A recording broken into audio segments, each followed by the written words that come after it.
So I've been biding my time since launch in order to fully come to grips with the game and unlock as many attachments as I can across each of the weapons we can use, and finally I'm excited to say that I'm bringing back the weapon guide series for Battlefield 6, starting off today with the PW5A3.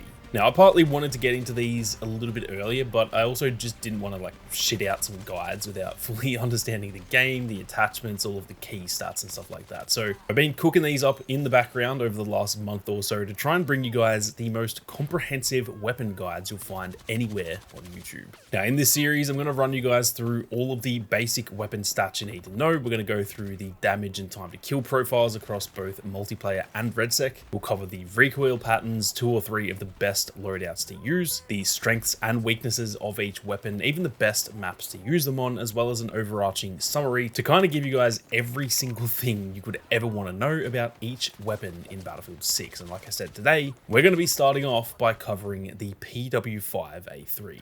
Now, before we get into all the stats and stuff like that, we're going to start with just a quick overview of the PW5A3. This weapon is obviously a bit of an all-rounder SMG. It's not quite as good up close compared to some other weapons in the game, but it also really excels at medium range, and hell, it can even do pretty damn good at long range as well. It's realistically the jack of all trades. As you would kind of expect from an MP5, it is generally going to be that sort of weapon across any shooter that you play realistically, and it is much the same in Battlefield 6. Now, being an SMG, obviously that means that pairing it with the engineer class will give you better hip fire control. So that is the weapon proficiency for the PW5A3. And lastly, just touching on the pick rate compared to the other weapons in the SMG class, the PW5A3 has roughly a 2% pick rate, placing it actually 4th in the list of SMGs, which is honestly super surprising. I thought it would be closer to the top, but it is technically 4th in the list in terms of that pick rate. Now, moving on, we're going to touch on all of the basic stats you need to know before we get into the damage and time to kill. With a default loadout, we obviously have a magazine size of 30 rounds, and the PW5A3 comes in with a rate of fire of 771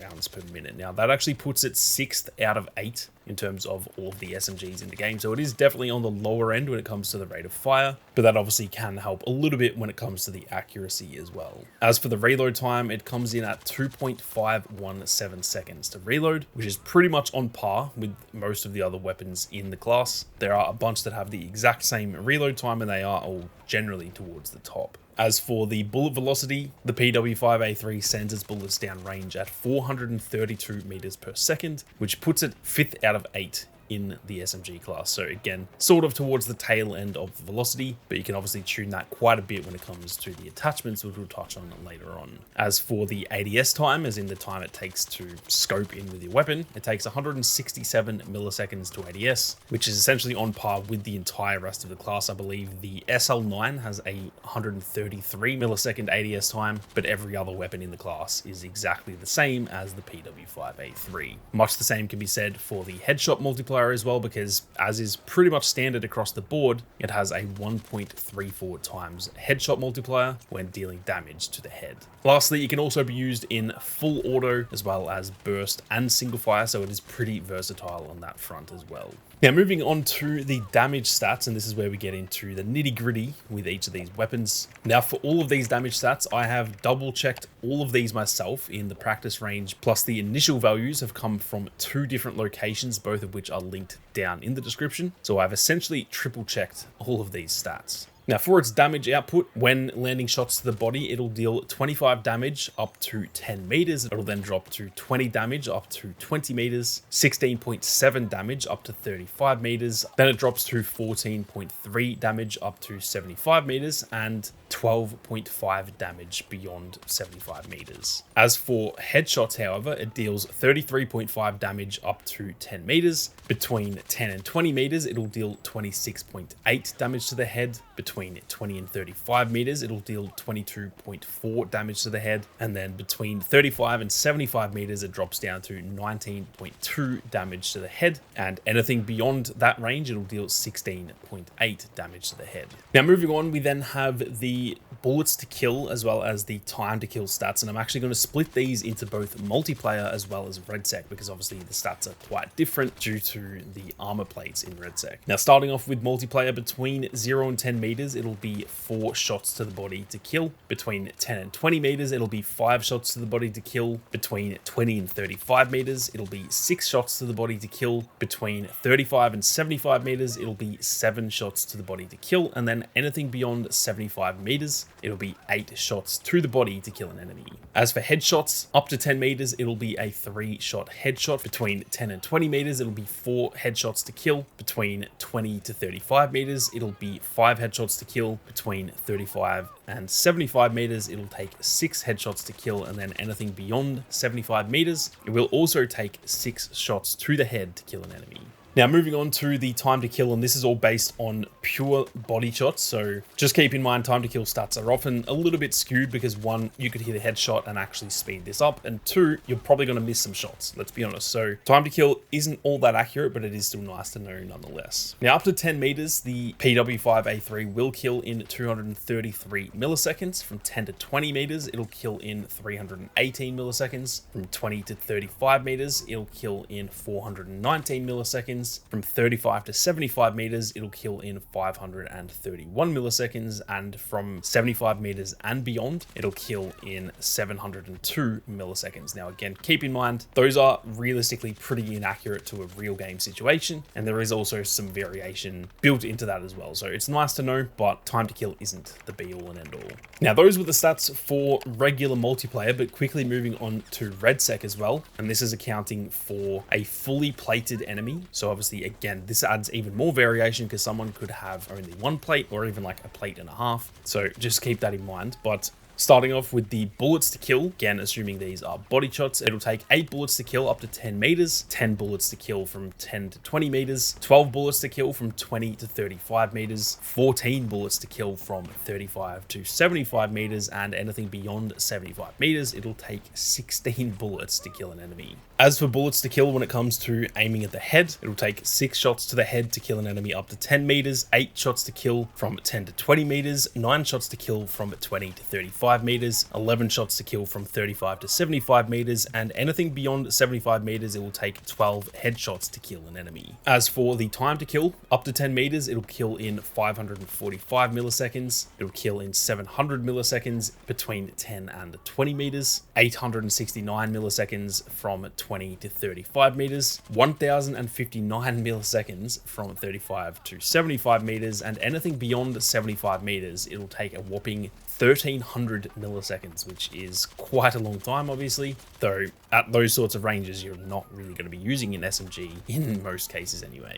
Now, before we move on to stuff like the recoil patterns and some loadouts and all that sort of stuff, if you guys are enjoying this video so far and you are new to the channel, be sure to hit that subscribe button. There is plenty more content on the way like this. I'm obviously going to be doing this for every single weapon that's in the game, and I'll probably be prioritizing all of the new weapons that come out in each season. So if you are new to the channel, be sure to hit that subscribe button so you don't miss out on all of that upcoming content. Now, quickly touching on the recoil patterns when it comes to the PW5A3. When it comes to aim down sights recoil, it has a pretty solid recoil pattern that is very manageable. It'll initially kick up and to the right, and it does kick quite a bit initially, but then it does tend to actually pull back into the center, and from there the bullets pull pretty closely. So it does have some pretty heavy initial recoil, but it is very easy to manage, and once you've been firing for say 10 shots or more, it's actually got barely any recoil after that. As for the hipfire recoil, it's pretty much a perfect spread actually for hipfire. It doesn't really tend to favor any specific direction, and it is pretty tight knit as you would realistically expect from an SMG. So the hipfire for the PW5A3 is pretty damn solid. Now moving on, we're going to cover some of the loadouts that I like to run for the PW5A3. I've got 2 loadouts here, both a meta build as well as a hipfire build that are both related to multiplayer, and then I've actually got a RedSec build at the end as well, purely just focused on playing RedSec. Now, starting off with the first build, like I said, this is the meta build. This is realistically what I think is the all-round best loadout that you can make across multiple different situations and playstyles. So for example, it's not going to be the absolute best up close, but it's just going to give you that jack of all trades type of build for the PW5. Firstly, I run the mini flex sight, which is 10 loadout points. Realistically, this one is personal preference. The sights are all really down to what you prefer, though for an SMG, you'd probably want something that is not too magnified, obviously. I then run the green laser that's worth 10 loadout points. Now, this one is is visible to enemies, but it gives you a pretty decent improvement compared to the red laser. So in my opinion, that is definitely worth it. I then run the standard suppressor, which is 20 loadout points. Now, suppressors in this game are pretty much a must at all times. You pretty much do not want to be using any weapon in the game without a suppressor. They take you off the map. They also stop in-world spotting, which is absolutely crucial. If you're firing a weapon without a suppressor, you will actually just show up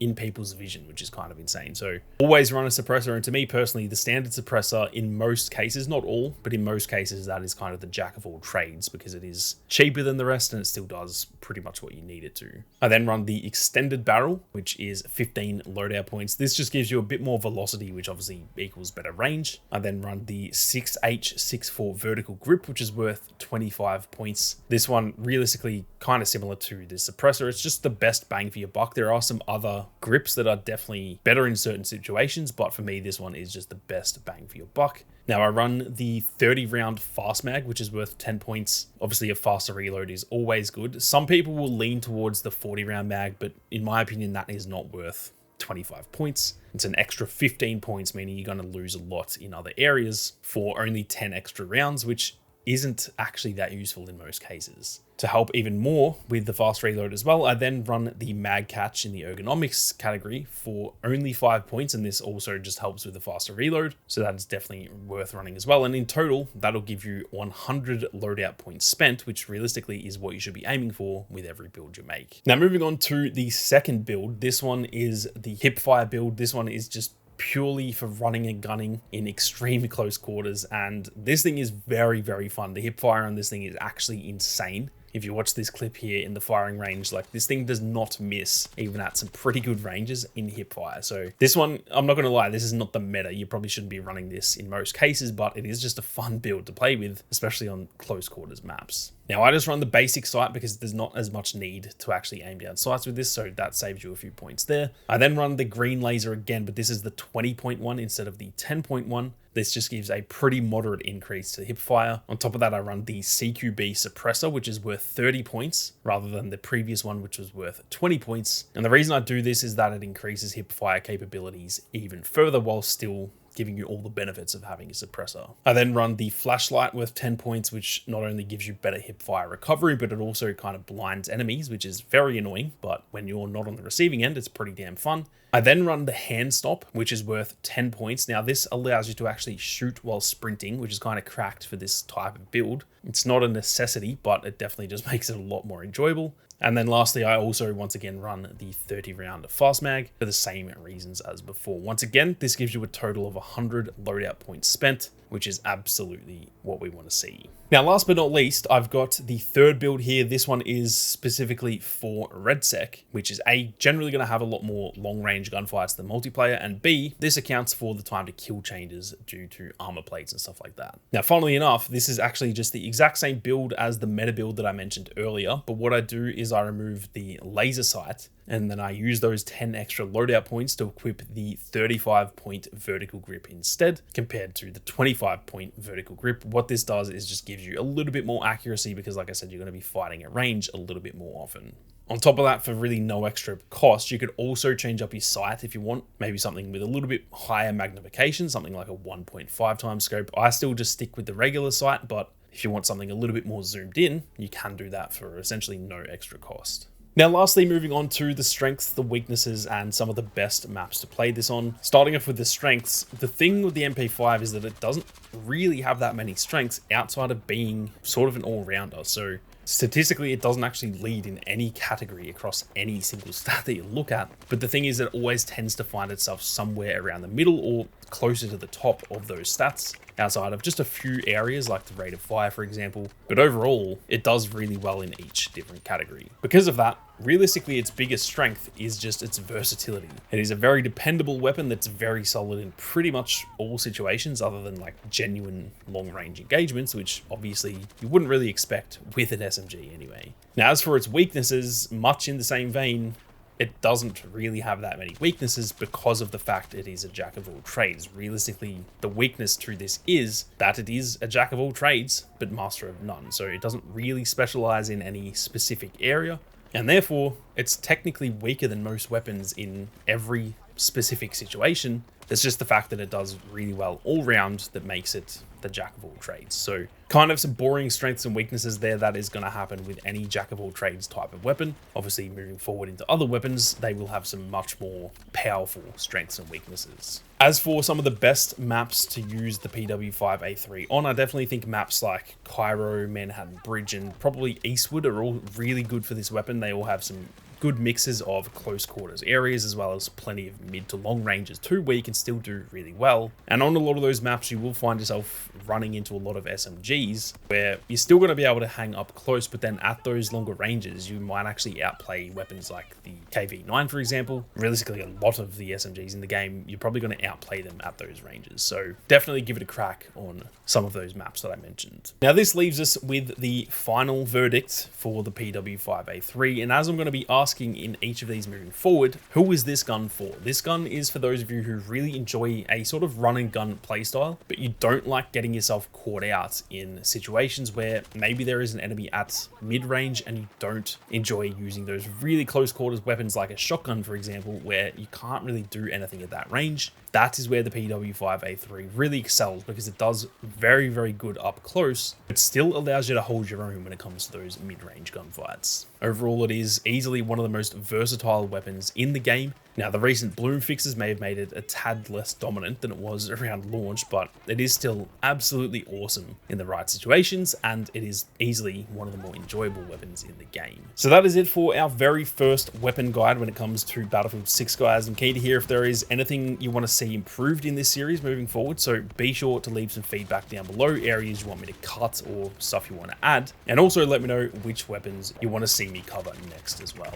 With that being said, thank you all very much for watching. You guys have a great day, and I'll see you all out there on the battlefield.